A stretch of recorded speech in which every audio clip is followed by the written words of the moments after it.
नमस्कार दोस्तों, हमारे बुक लवर चैनल में स्वागत है आपका।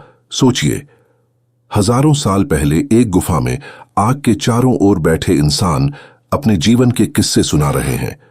धीरे धीरे ये कहानियां पत्थरों पर खुदी, फिर किताबों में, फिर रेडियो, टीवी और आज इंटरनेट और आर्टिफिशियल इंटेलिजेंस तक पहुंची।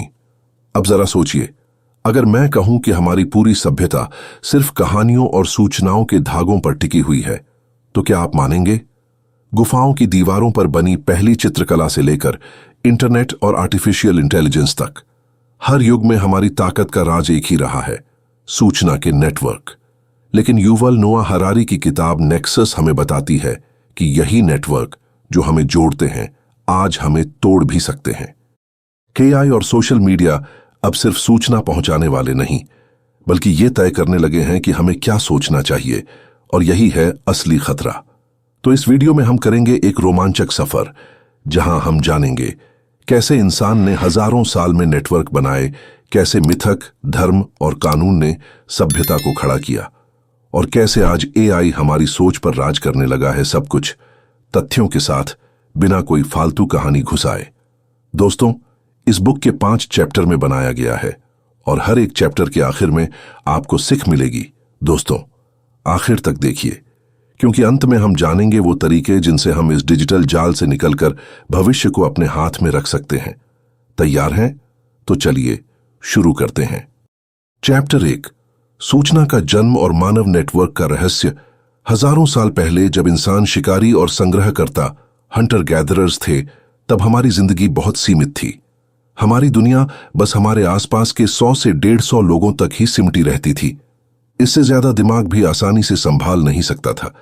लेकिन लेखक बताते हैं कि हमारी असली क्रांति खेती करने से नहीं, बल्कि सूचना को संग्रहित और साझा करने की कला से हुई। गुफाओं की दीवारों पर चित्र, लकड़ी या हड्डियों पर निशान, फिर मौखिक कहानियां, ये सब हमारे पहले सूचना नेटवर्क थे। मानव की अनोखी शक्ति, इंटरसब्जेक्टिव रियलिटी। लेखक एक महत्वपूर्ण शब्द का इस्तेमाल करते हैं, इंटरसब्जेक्टिव रियलिटी। यह ऐसी सच्चाई है जो न पूरी तरह भौतिक, जैसे पत्थर या पेड़ होती है, न केवल कल्पना, बल्कि सामूहिक विश्वास से असली असर डालती है। उदाहरण, देवताओं में विश्वास, जनजातीय नियम, समूह की परंपराएं। अगर सभी मान लें कि एक पत्थर पवित्र है, तो वह सचमुच पवित्र बन जाता है, क्योंकि वह लोगों के व्यवहार को बदल देता है। कहानी और मिथक की ताकत। लेखक बताते हैं कि इंसानों ने झूठ या काल्पनिक कहानियों का इस्तेमाल सिर्फ धोखा देने के लिए नहीं, बल्कि बड़े समूहों को जोड़ने के लिए किया। एक साझा मिथक हजारों लोगों को एक साथ ला सकता है, जहां असली रिश्ते नहीं, बल्कि साझा विश्वास उन्हें बांधता है। पहले नेटवर्क की सीमाएं। हालांकि शुरुआती नेटवर्क बहुत छोटे थे। मुख से सुनाई गई कहानियां धीरे धीरे भूल भी जाती थीं, और उनके लिए कोई स्थायी रिकॉर्ड नहीं होता था। लेकिन फिर भी ये नेटवर्क ही वो नींव थे जिन पर बाद की सभ्यताएं खड़ी हुईं। अगर सिर्फ गुफाओं की कहानियां और जनजातीय नियम ही थे, तो फिर कैसे इंसान ने ऐसे नेटवर्क बनाए जो लाखों लोगों को जोड़ सके, और जो आज तक दुनिया को चला रहे हैं? यही राज हम अगले चैप्टर में खोलेंगे। चैप्टर 2, विशाल नेटवर्क का उदय। पहले चैप्टर में हमने देखा कि शुरुआती इंसानी नेटवर्क छोटे और मौखिक थे, सीमित लोग, सीमित दूरी और सीमित याददाश्त। लेकिन लेखक बताते हैं कि असली बदलाव तब आया जब इंसान ने सूचना को स्थायी रूप से दर्ज करने के तरीके खोज लिए। लिखावट का चमत्कार।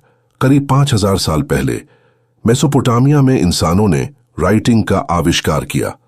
शुरुआत में इसका इस्तेमाल मिथक या कहानियां लिखने के लिए नहीं, बल्कि रिकॉर्ड रखने के लिए हुआ, जैसे व्यापार का हिसाब, टैक्स और अनाज का भंडार। लेकिन जैसे जैसे लिखने की तकनीक फैली, लोगों ने कानून, धार्मिक ग्रंथ और प्रशासनिक आदेश भी दर्ज करने शुरू किए। कानून और व्यवस्था। लेखक बताते हैं कि लिखित कानूनों ने नेटवर्क को स्थिर बना दिया। पहले नियम सिर्फ लोगों की याद में थे, कोई नेता बदल गया तो नियम भी बदल सकते थे। अब कानून पत्थर पर खुदे हुए थे, किसी एक व्यक्ति की मर्जी से नहीं, बल्कि पूरे समाज की मान्यता से चलते थे। उदाहरण, हाम्मुराबी का कानून, कोड ऑफ हाम्मुराबी, जो उस समय के समाज के लिए एक साझा सत्य बन गया। धर्म और साम्राज्य का नेटवर्क। धर्म ने भी विशाल नेटवर्क बनाने में मदद की। अगर आप और कोई अजनबी एक ही देवता में विश्वास करते हैं तो आप व्यापार, रक्षा और सहयोग करने में सहज महसूस करते हैं, इवन अगर आप एक दूसरे को कभी न मिले हों। इसी तरह साम्राज्यों ने साझा भाषा, मुद्रा और कानून लागू करके लाखों लोगों को एक नेटवर्क में जोड़ा। नेटवर्क का लाभ और खतरा। इन विशाल नेटवर्कों ने सभ्यता को तेजी से आगे बढ़ाया। बड़े शहर बने, व्यापार दूर दूर तक फैला, विचार और तकनीक का आदान प्रदान हुआ, लेकिन साथ ही सूचना पर नियंत्रण भी केंद्रीकृत हो गया। अब राजा, पुजारी या प्रशासन तय करने लगे कि कौन सी जानकारी फैले और कौन सी दबा दी जाए। जब सूचना का नियंत्रण कुछ शक्तिशाली हाथों में आ गया तो क्या इससे मानव स्वतंत्र हुआ या और अधिक गुलाम बन गया? और कैसे यह केंद्रीकृत शक्ति आने वाले युग में पूरी दुनिया को बदलने वाली थी? इसका जवाब हम अगले चैप्टर में जानेंगे। चैप्टर 3, सूचना का विस्फोट और अनऑर्गेनिक नेटवर्क। दूसरे चैप्टर में हमने देखा कि लिखावट, कानून और धर्म ने विशाल मानव नेटवर्क बनाए, लेकिन सूचना का नियंत्रण कुछ गिने चुने हाथों में था। अब लेखक हमें अगले बड़े मोड़ पर ले जाते हैं, जहां इंसानी नेटवर्क को एक नई ताकत मिली। मशीनें। प्रिंटिंग प्रेस, ज्ञान का विस्फोट। 15वीं सदी में जोहान्स गुटेनबर्ग ने प्रिंटिंग प्रेस का आविष्कार किया। पहली बार किताबें और दस्तावेज तेजी से, बड़े पैमाने पर और सस्ते में बनना संभव हुआ। इसने 2 बड़े बदलाव लाए। पहला, ज्ञान का लोकतंत्रीकरण। अब केवल पुजारी और राजा ही नहीं, बल्कि आम लोग भी पढ़ और सीख सकते थे। दूसरा, नई सोच का प्रसार। धार्मिक सुधार आंदोलन, रिफॉर्मेशन और वैज्ञानिक क्रांति, साइंटिफिक रेवोल्यूशन इसी के बाद संभव हुए। औद्योगिक युग के नेटवर्क। औद्योगिक क्रांति के साथ टेलीग्राफ, टेलीफोन, रेडियो और बाद में टेलीविजन आया। इन माध्यमों ने सूचना को पलक झपकते हजारों किलोमीटर दूर तक भेजना संभव कर दिया। लेखक कहते हैं, यह पहला अनऑर्गेनिक नेटवर्क था, जहां संदेश केवल मानव स्मृति या कागज पर नहीं, बल्कि मशीनों के जरिए संग्रहित और प्रसारित होने लगा। केंद्रीकरण बनाम प्रसार। इन नेटवर्कों ने दुनिया को जोड़ा, लेकिन साथ ही उन्होंने एक नया खतरा पैदा किया। रेडियो और टीवी के जरिए सरकारें और कॉरपोरेट कंपनियां जनता की सोच को आकार देने लगीं। प्रचार, प्रोपेगेंडा अब पहले से कहीं अधिक प्रभावी हो गया। लेखक उदाहरण देते हैं कि 20वीं सदी के बड़े युद्ध और राजनीतिक आंदोलनों में सूचना नेटवर्क ने कितना अहम रोल निभाया। नेटवर्क की तटस्थता का भ्रम। लेखक चेतावनी देते हैं, कोई भी नेटवर्क पूरी तरह तटस्थ नहीं होता। जो माध्यम सूचना पहुंचा रहा है वही तय करता है कि कौन सी बातें जोर से सुनाई देंगी और कौन सी दबा दी जाएंगी। इसका मतलब नेटवर्क के डिजाइन और मालिकाना हक के आधार पर आपकी सोच तक बदली जा सकती है। जब मशीनों के जरिए फैले नेटवर्क ने हमारी सोच और फैसलों पर इतना असर डालना शुरू कर दिया, तो क्या होता जब यही नेटवर्क खुद सोचने और खुद निर्णय लेने लगते? यानी एआई के युग में प्रवेश। इस चौंकाने वाले बदलाव को हम अगले चैप्टर में समझेंगे। चैप्टर 4, एआई, एलियन इंटेलिजेंस का उदय। तीसरे चैप्टर में हमने देखा कि मशीनों ने कैसे सूचना को स्टोर और ट्रांसफर करने के साथ साथ लोगों की सोच को आकार देना शुरू किया।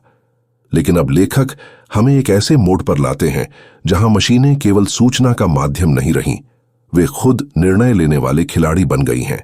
एआई इंसान जैसी नहीं, बल्कि एलियन बुद्धिमत्ता। लेखक एआई को एलियन इंटेलिजेंस कहते हैं। कारण यह कि ये इंसानों की तरह महसूस, समझ या सोचती नहीं। इसकी तर्क शक्ति अलग, तेज और विशाल डेटा पर आधारित है। ये सीख सकती है, खुद को सुधार सकती है और ऐसे पैटर्न पकड़ सकती है जो इंसान कभी नहीं देख पाएंगे। नेटवर्क का नियंत्रण मशीनों के हाथ में। पहले इंसान तय करता था कि कौन सी खबर छपेगी, कौन सा संदेश भेजा जाएगा। अब social media algorithm, search engine और एआई सिस्टम यह निर्णय ले रहे हैं कौन सी जानकारी आपके स्क्रीन पर आएगी और कौन सी नहीं। लेखक चेतावनी देते हैं, अगर सूचना का नियंत्रण पूरी तरह एआई के पास चला गया तो यह न सिर्फ हमारी पसंद और राय को बदल सकता है, बल्कि हमारे लोकतंत्र को भी हिला सकता है। वास्तविक खतरे के उदाहरण। म्यांमार में रोहिंग्या नरसंहार।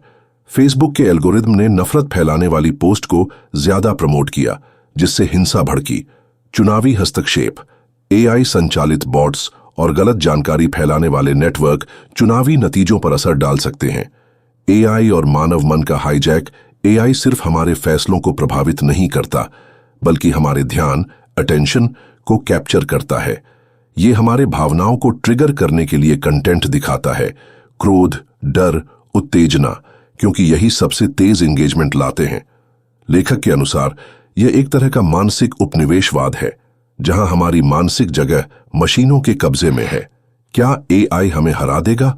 लेखक मानते हैं कि अगर एआई पर सही समय पर नियंत्रण नहीं किया गया, तो यह मानवता के लिए उतना ही बड़ा खतरा बन सकता है जितना परमाणु हथियार। और फर्क यह होगा कि एआई हमें बिना धमाके, चुपचाप और धीरे धीरे अपने नियंत्रण में ले लेगा।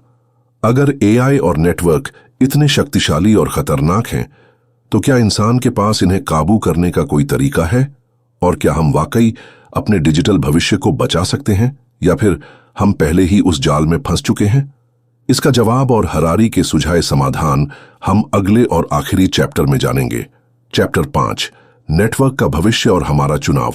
चौथे चैप्टर में हमने देखा कि कैसे एआई और एल्गोरिदम हमारे नेटवर्क, सोच और लोकतंत्र पर गहरा असर डाल रहे हैं। अब लेखक आखिरी चैप्टर में हमें इस मुश्किल सवाल पर लाते हैं, क्या हम इस दौड़ में मशीनों से हार मान लेंगे, या फिर अपने नेटवर्क पर फिर से नियंत्रण पा सकते हैं? नेटवर्क को बचाने के लिए जरूरी कदम। लेखक मानते हैं कि तकनीक को रोकना संभव नहीं है, लेकिन हम उसके डिजाइन और इस्तेमाल को नियंत्रित कर सकते हैं। इसके लिए वो कुछ बड़े सिद्धांत सुझाते हैं। नंबर 1, पारदर्शिता। हमें यह जानने का अधिकार होना चाहिए कि कौन सी जानकारी हमें क्यों और कैसे दिखाई जा रही है। एल्गोरिदम को ब्लैक बॉक्स नहीं, बल्कि ओपन बुक बनना होगा, जहां उनका लॉजिक और डेटा सोर्स जनता को समझ में आए। नंबर 2, जवाबदेही। अगर किसी एआई या नेटवर्क के कारण गलत जानकारी फैली, हिंसा भड़की या लोकतांत्रिक प्रक्रिया प्रभावित हुई, तो उसके मालिकों और ऑपरेटर्स को कानूनी जिम्मेदारी उठानी होगी।